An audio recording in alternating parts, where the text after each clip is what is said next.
নৈহাটি হালিশহর সহ 10টা থানায় এফআইআর করা হয়েছিল একজন প্রাক্তন সাংসদ অর্জুন সিংয়ের বিরুদ্ধে। একটা দুটো না, 10টা এফআইআর করা হয়েছিল। আপনি পুলিশে গেলে, আপনি থানায় গেলে পুলিশ চট করে এফআইআর নেবে না, বলে রেখে যান, জিডি হবে, দেখা যাবে, তদন্ত হবে, তারপর এফআইআর হবে কিনা। অর্থাৎ কোনো না কোনোভাবে এফআইআরটাকে বিলম্বিত করার একটা প্রক্রিয়া থানা থেকে হয়। একটু ভালো করে খেয়াল করে দেখবেন। আজকে আমি এমন একটা বিষয় নিয়ে এলাম যে 10খানা এফআইআর হয়েছিল প্রাক্তন সাংসদ অর্জুন সিংয়ের বিরুদ্ধে একটি নির্দিষ্ট বিষয়।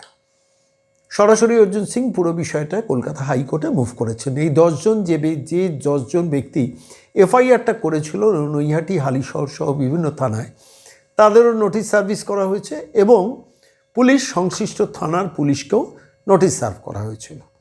কিন্তু ঘটনা হচ্ছে, যখন শুনানি হয় কলকাতা হাইকোর্টে, তখন কারুর আইনজীবী আর হাজির থাকেন না, আইনজীবী হাজির থাকেন না। এটা দিনের পর দিন চলছিল। একটা করে নোটিশের দিন, শুনানির দিন হচ্ছে, সেদিকে আইনজীবী উপস্থিত থাকছেন না। ঠিক এই অবস্থায় দাঁড়িয়ে শেষ পর্যন্ত যে ঘটনাটা ঘটলো, যে অর্জুন সিং সরাসরি কলকাতা হাইকোর্টে মামলা করলেন। মামলা করে মামলার প্রেক্ষিতে পুরো বিষয়টা জানালেন, যে মামলাটা করেছিলেন তার প্রেক্ষিতে জানালেন যে কোনো দিন আইনজীবী উপস্থিত হচ্ছে না। দিনের পর দিন যাদের নোটিশ করা হচ্ছে তাদের অ্যাডভোকেটরা কলকাতা হাইকোর্টে হাজিরই হচ্ছেন না। শেষ পর্যন্ত যেটা করলেন, যে সরাসরি একাধিকবার শুনানিতে কোনো আইনজীবী উপস্থিত না থাকায় মামলা বাতিল করে কলকাতা হাইকোর্ট, এবং প্র্যাকটিক্যালি সমস্ত এফআইআরগুলোই ইনভ্যালিড হয়ে গেল। আমার প্রশ্নটা এখানে, আমি এই কাহিনীটা কেন আজকে বললাম, যে দেখুন, সাধারণ মানুষ যখন থানায় যায় তখন কিছুতেই তার এফআইআরটা কিন্তু পুলিশ গ্রহণ করতে চায় না। আপনাদের অভিজ্ঞতা যদি আমার অভিজ্ঞতার সঙ্গে মেলে, অবশ্যই কমেন্ট বক্সে লিখবেন। প্রচুর অভিজ্ঞতা আমারও আছে। কিছুতেই পুলিশ এফআইআর নেবে না, কোনো না কোনোভাবে করাবে। অথচ সাংসদের বিরুদ্ধে এফআইআর কিন্তু নৈহাটি, হালিশহর, এখানকার থানার বড়বাবু মেজবাবুরা টুকটুক করে, যে অর্জুন সিং আমার দলের লোক নয়, তার বিরুদ্ধে এফআইআরটা নিয়ে নাও। এবার নেওয়ার পর যে অর্জুন সিং পাল্টা কলকাতা হাইকোর্টে মামলা করে দিয়েছেন, এবার পুলিশ কোথায় গেল? এবার এই যারা এফআইআরটা করেছিলেন তারা কোথায় গেলেন? পুলিশ যে এফআইআর নিয়েছিল, কী কারণে নিয়েছিল তার কৈফিয়ত পুলিশ দেবে।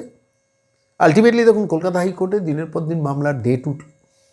সমস্ত বিষয়টাতে আলটিমেটলি কলকাতা হাইকোর্টের টাইমটা নষ্ট হলো, সময়টা নষ্ট হলো। তারপরে যখন বুঝেছে যে এই কেসের কোনো মেরিট নেই, তখন আর পালাচ্ছে। যাদের দিয়ে এফআইআর করলেন তাদের পাশে দাঁড়ালেন না কেন? সমস্ত ভাইপো গ্যাং তো চালায় এন্টায়ার ব্যারাকপুর সাব ডিভিশনটা।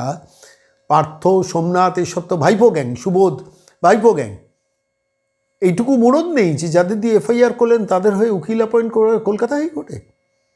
কলকাতা হাইকোর্টে শুনানি হয় না, দিনের পর দিন মামলাগুলো পিছোতে থাকে। কেন পিছোতে থাকে? তার কারণ টাইম অ্যাডজাস্টমেন্ট আর হয় না, টাইম হয় না।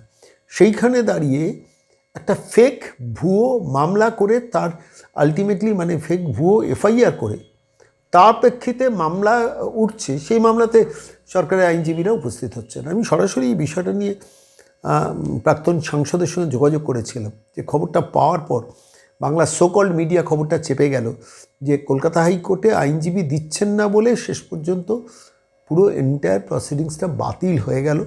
মুখ পড়লো কার? ওসব মুখ তো নেই, নবান্নের মুখ আছে নাকি? এমনিতেই এতটা মুখ পোড়া যে তার আর মুখ পড়ে না, এতটাই মুখ লাল, আর মুখ লাল হয় না।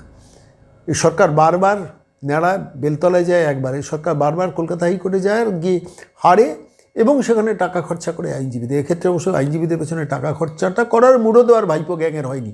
পার্থ, সোমনাথ, সুবোধ, এই গ্যাংয়ের, যারা এন্টায়ার ব্যারাকপুর সাব ডিভিশনটা এইভাবে চালাচ্ছেন।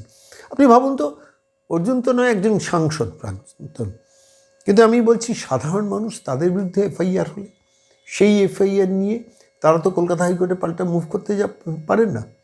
অর্থাৎ মানুষকে চাপে রাখার জন্য পুলিশের ইনস্ট্রুমেন্টটাকে কীভাবে ব্যবহার করা হচ্ছে। যে পুলিশ কর্তা, আমি বলছি যে পুলিশ অফিসাররা এই এফআইআরটা নিয়েছেন, তারা ইনভেস্টিগেট করে এফআইআর নিয়েছেন না। আমি বলছি ইনভেস্টিগেশন করে। নর্মালি পুলিশ সবসময় দেখবেন থানায় গেলে আগে একটা জেনারেল ডায়েরি হবে, সেই জেনারেল ডায়েরিটা ইনভেস্টিগেশন হবে, তারপরে 3 দিন ঘুরিয়ে তারপরে আপনার একটা এফআইআর অ্যাকসেপ্টেড হবে। এটাই তো প্রসেস হিসেবে বিল্ড আপ হয়। আর এখানে দাঁড়িয়ে দেখুন 10খানা এফআইআর, একটা দুটো নয়। আমি মিডিয়াকে কোট করেই আপনাদের বলছি, 10খানা এফআইআর। কার সময় নষ্ট হচ্ছে? আইনজীবীদের, কোর্টের সময় নষ্ট হচ্ছে না?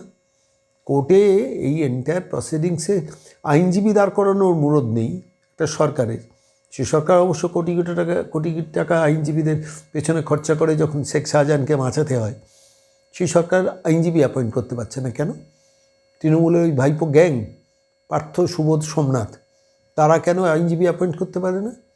এবং শেষ পর্যন্ত যা হলো সেটা হচ্ছে পুরো এন্টায়ার প্রসিডিংস বাতিল করলেন মহামান্য বিচারপতি। খবরটা নিয়ে সেভাবে বাংলা তথাকথিত সংবাদ মাধ্যম কোনো কথা বললো না, কিন্তু বলা তো দরকার। আমি যখন প্রাক্তন সাংসদের সঙ্গে যোগাযোগ করেছিলাম, আমি প্রশ্ন করেছিলাম যে কলকাতা পুলিশের, এই রাজ্য পুলিশের বা ব্যারাকপুর পুলিশ কমিশনারেটে আইনজীবীরা কি হাইকোর্টে উপস্থিত থেকেছেন? কেন মহামান্য বিচারপতিরা তো বাতিল করে দিয়েছেন যে দিনের পর দিন আইনজীবী আসেন। কী করে রাখবো? ফলত স্বাভাবিকভাবে পুরো এফআইআরগুলো সবই আমার হিসেব মতো মনে হলো রিপোর্টটা পড়ে যে বাতিল হয়ে গেছে। তো রাজ্য পুলিশের ডিজি সাহেব কী উত্তর দেবেন? কলকাতা ব্যারাকপুরে পুলিশ কমিশনারেটে কী উত্তর দেবেন? এফআইআর গ্রহণ করাটাও তো অপরাধ। এটা ভুয়ো ব্যাপারে কেউ এফআইআর করতে গেল, সেটা গ্রহণ যে পুলিশ অফিসার করেছেন তারও তো শাস্তি হওয়া উচিত নয়? ভালো করে ভাববেন। আর আমি প্রাক্তন সাংসদের সঙ্গে কথা বলেছিলাম, কি বলেছেন শুনুন। অ্যাকচুয়ালি কি আছে, এরা সব তো পার্টি ক্যাডার হিসাবে কাজ করে। পার্টি তখন এদেরকে ইনস্ট্রাকশন দিয়েছে, করেছে। এবার পার্টিও তো দম হারিয়ে যাচ্ছে আস্তে আস্তে, সেই জন্য সঠিক তো কোনো তথ্য নেই। আমি একটা পলিটিক্যাল লোক, আমি আমার পলিটিক্যাল বয়ান দিতেই পারি। সেই বয়ান আমি দিয়েছিলাম, তার জন্য ওটাকে চাপে রাখার জন্য একটা এদের পরিকল্পনা। এই করে করে তো 256টা মামলা করে নিয়েছে আমার। 256টা। তো এই জন্য আমরা তো লড়ছি, আমরা তো শেষ রক্ত বিন্দু অবধি, যতদিন শরীরে রক্ত আছে, এই সরকারের পতন যতক্ষণ না ঘটাই আমরা এই লড়াইটা লড়বো। আর কে কোন চুনোপটিকে দিয়ে কেস করাবে তাতে কি যায় আসে? আচ্ছা, পুলিশে তো এফআইআর করেছিল, পুলিশ হাইকোর্টে অ্যাপিয়ার করেনি? পুলিশ এফআইআর করেনি, পুলিশ ওরা এফআইআর করেছিল পাবলিককে দিয়ে, তৃণমূলের লোককে দিয়ে ফাইল করিয়েছিল। কিন্তু পুলিশ এফআইআর, তখন পুলিশের তো কাজ আছে এফআইআর নিয়ে নিচ্ছে, পার্টি ইনস্ট্রাকশন আছে। কিন্তু কেস তো লড়তে হবে ইন্ডিভিজুয়াল যারা কেস করেছে। এমনি সাধারণ লোক যখন এফআইআর করতে যায় তখন পুলিশ রেখে দেয়, এফআইআরটা নেয় না। কিন্তু এখানে যেহেতু দলের লোকরা গিয়ে এফআইআর করেছে এবং ফলস এফআইআর এখন প্রমাণিত হয়ে যাচ্ছে, তখন কিন্তু পুলিশ কি করে এফআইআর গুলো নিয়েছিল?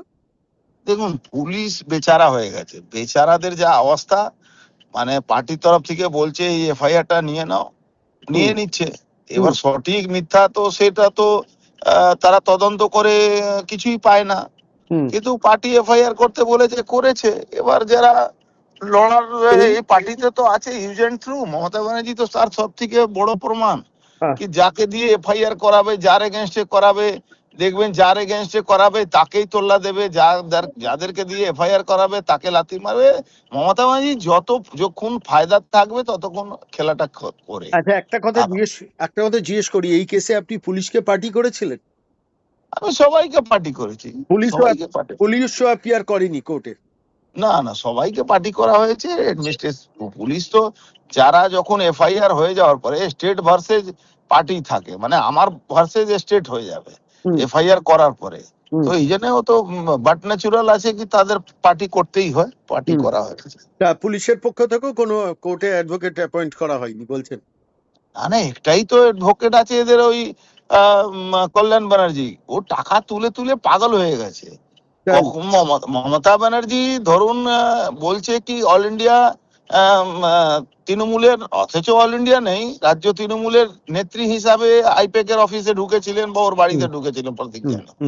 এবার তাদেরকে বাঁচাবার জন্য পুলিশ কি করে যায়, বা তাদের লুট করার সহযোগিতা করার জন্য পুলিশ কি করে যায়, আবার তাদের জন্য প্রোটেকশনের জন্য রাজ্য সরকারের টাকা দিয়ে উকিল রাখা হয়েছে, কপিল সিব্বল, অভিষেক মনু সিংভি, ওই কি ত্রিবেদী, এইসব নানা রকম উকিল রাখা হয়েছে, যে কোটি কোটি টাকা ফিস।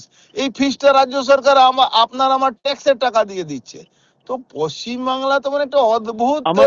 আমার শেষ প্রশ্ন অর্জুন দা, সেটা হচ্ছে পুলিশ কি কোর্টে কোনো রিপোর্ট পেশ করেনি এফআইআর এর তদন্ত সংক্রান্ত বিষয়ে আপনার বিরুদ্ধে? জানি না, এই ব্যাপারে পেশ করলে তো নিশ্চয়ই কোর্টে আসতো।